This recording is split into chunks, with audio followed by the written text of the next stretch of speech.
it's your girl Barbie J here, and we are talking about the Equalizer Season 1, Episode 6, The Room Where It Happens. Sorry that I'm delayed with giving this recap, but of course y'all know last night was the verses with Earth, Wind, and Fire and Isley Brothers, and we were all up in there. I know y'all were there because I saw some of y'all. Anyway, if you haven't subscribed to my channel, please subscribe now. Hit that little subscribe button. Help assist this channel grow. I appreciate you guys. I love everybody. I hope y'all had a wonderful Easter and Holy Week and all that stuff. But now it's time to get back to all the recaps and stuff. And plus this week I'm doing recording to do that. I told you I'm doing a concert, a video with a concert with my friends singing for my Sister Junebug segment. Anyhow, that's what's going on. Shout out to everybody in my comment section for holding me down. Thanks for those who jumped in last night. Thank you, Rosa and Cynthia and Isaiah and Lamont and Danielle and who else jumped in there? A couple of people jumped in. Thank you so much. I think it was Martin. Anyway, thank you guys. It was so much fun. But let's get started with this recap. I don't have much space left on my phone. But this episode touched me. It touched me because it focused on a girl being silenced when she was raped by a man. I, Barbie J, have been raped, and it was not a good experience. And I know how it feels to not want to go to the police because they make you feel some kind of way. So even though this touched me, I like the ending. I felt good with it. So let me give you a good quick recap. Y'all know my recaps are not really quick because I like to give details. But it started with a young lady named Maya Ruiz. And she's trying to kill herself. And we learned that it was because she was raped. She tried to run her car into a brick wall, but she couldn't do it. Then she took some pills and ended up in the hospital. I think they were opioid pills, and Robin learned of her purchasing these pills. She learned of they were oxy pills, and she learned of it, and the girl refused to tell her father or anyone what was going on except some lady named Patty Romero, who we'll hear about later. In the meantime, Robin's daughter has befriended this 18-year-old. Robin's daughter got in trouble for boosting some dresses, and her mother paid for the dress and made her work it off at some prison or something, or female detention place, whatever it was. So she befriended this girl Nikki, and Robin automatically thought the girl Nikki might be a bad influence on her daughter. So she works off that charge.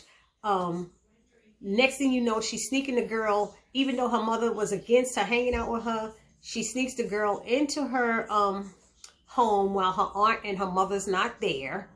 And that's when the girl Nikki shares that her mom had died, and her mom left her this gold necklace with a heart charm on it, but her ex kept it. And he was holding all her stuff hostage unless she got back with him. She didn't want to get back together with the guy because he was bad news. So Delilah, Robin's daughter, insists on going and getting the necklace back for her. We have to. That's not right. It's the only thing you have, from your mother. We have to get it. We're free tomorrow. We're going to go and get it. So she talks the girl into going in to get it. The girl is like, I don't know. When they get there, she's like, this feels like breaking and entering. She's like, he stole your dead mother's heirloom, and we're going to get it back, Well, I guess y'all know how that ended up. They end up getting caught. The girl ended up getting arrested and going back to jail because of Delilah. Delilah's in the car crying. She called Aunt Vi to get her. She didn't call her mother. Her mother was pissed, about to go off. And her mother got into it with Aunt Vi, said some things that wasn't nice. That ended up being an issue. So, we go on. In the meantime, that's that little story. There's somebody, some guy named Zeph Petrus. He's an ex-cop turned private eye. He's a fixer who specializes in dirty laundry and celebrity divorces. Okay, so he basically was a dirty cop. So they said he's great at intimidating people. And so Robin goes to pay him a visit because she found out that he had something to do with intimidating this girl, this young girl. And through all these different channels, she found out. So he's like, you know, breaking and entering is a crime. And she's like, and so is illegal wiretapping.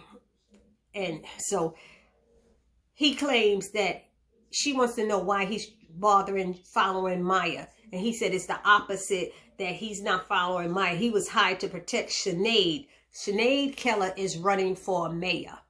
And Maya works for Sinead's campaign.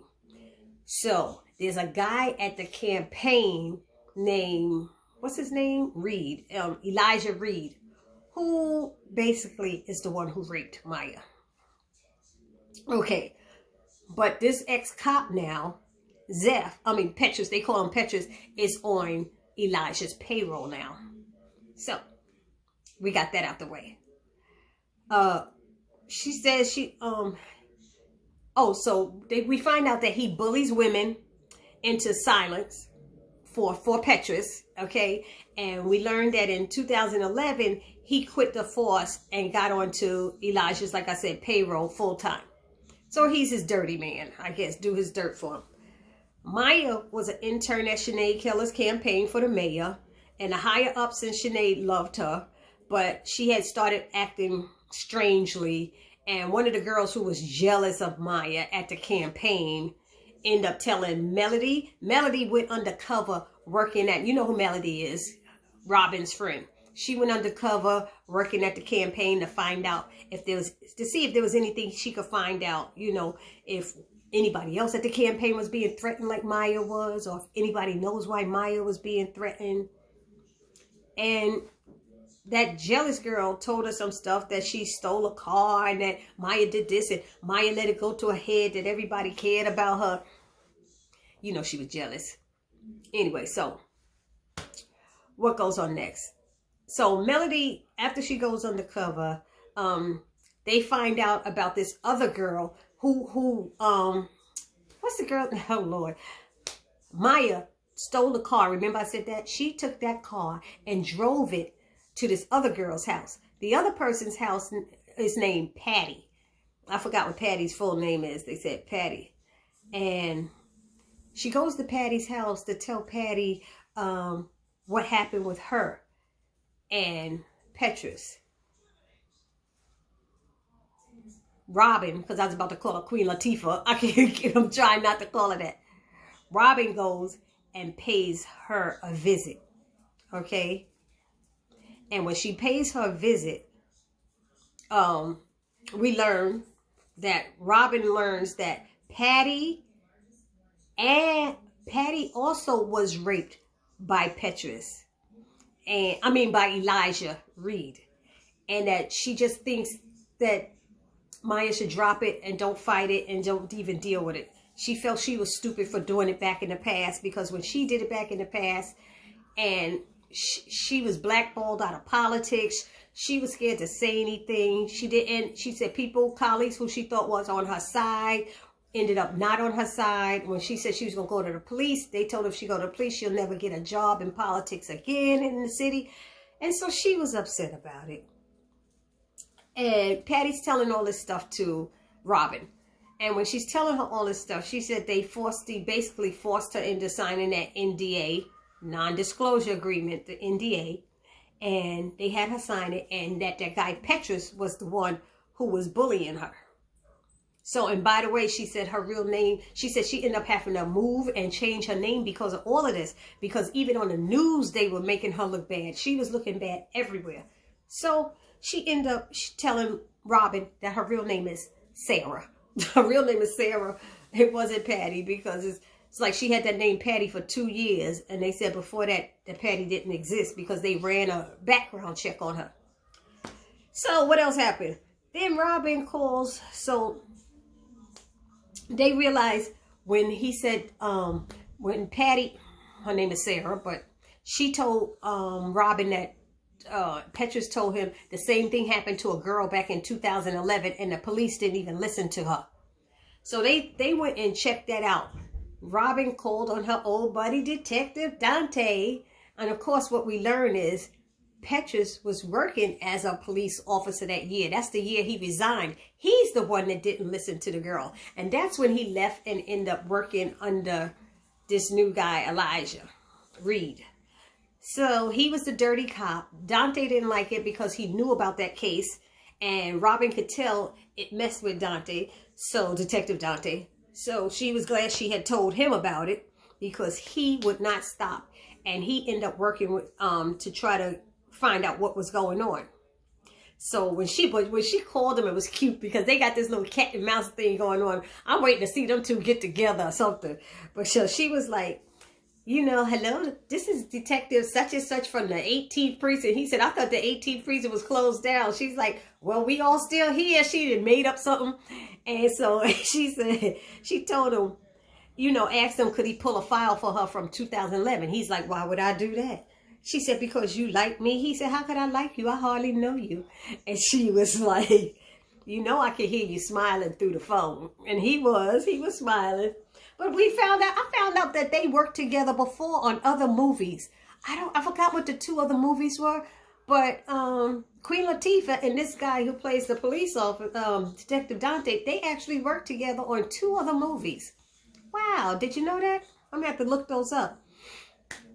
Anyway, so then at the same time, a woman shows up to the hospital with flowers to see Maya, because you know Maya tried to kill herself, and when she tried to kill herself,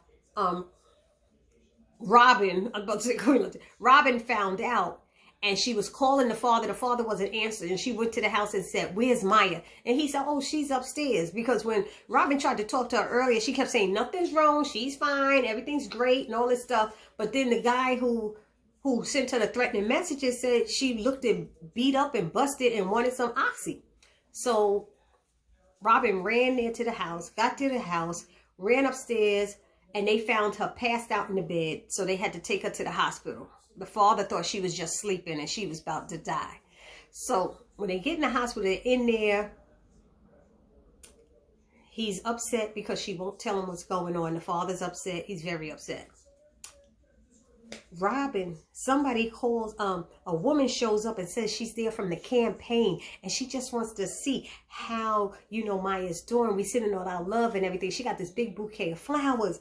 And then she said, you know, the campaign wants to pay for all of your medical bills and everything. She's like, really? That's nice of them. And he's like, yeah, we want to pay for all your bills. She said, but there's a little paperwork that you have to fill out first. You have to sign paperwork. And she said, Elijah insisted. That's the guy that raped her. That's an NDA. They want them to sign all these NDAs.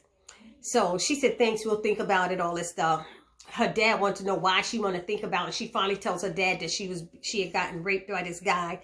And her father went to the campaign to kill the guy. But when her father left to go kill him, the girl called Robin. And Robin met him there and stopped him from killing him, saying, yo, you would ruin your life and your daughter needs you. So Detective Dante, he follows up with that stuff with Robin. They run into each other at some place.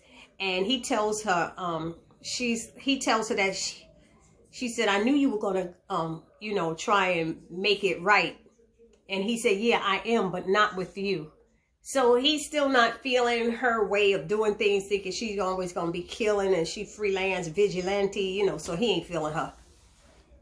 But he said he wants to play by the rules, especially with somebody like Petrus. And he said Petrus is still a dirty cop, even if he's left the force, but he's a dirty cop in a more expensive suit. Hey. So next thing you know, Aunt Vi calls Robin, lets her know what happened with Delilah and Nikki. Robin's upset. They've gotten into that big fight I told you. And so Robin gets home, finds out what happened. She apologizes to Aunt Vi. And then she hears the story, what Delilah did. And she went in there and talked to Delilah and smoothed things out. Maya meets up with the attorneys at the NDA to sign that NDA. She gets out the hospital. She asks for double amount of money. Then she asks to go to the restrooms. She get their key card. She goes to the restroom. Melody is there. She scans the key card and able to it allows her to get into the other offices.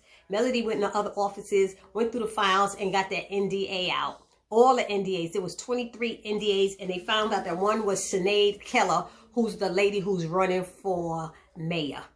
She was one of the first ones. So Robin confronts Sinead. She denies it. Maya tells Sinead what happened to her. She still denied it. Then they gave her the NDAs. She read them, and she was sitting on a TV show with Elijah, and she had all that stuff in her head that she had just read. And she just blew up his spot on national television. Yes, she did. She blew up his spot on national television. And she asked others to come forward. She gave the redacted copies to the reporter and said, don't get excited because the names are not there.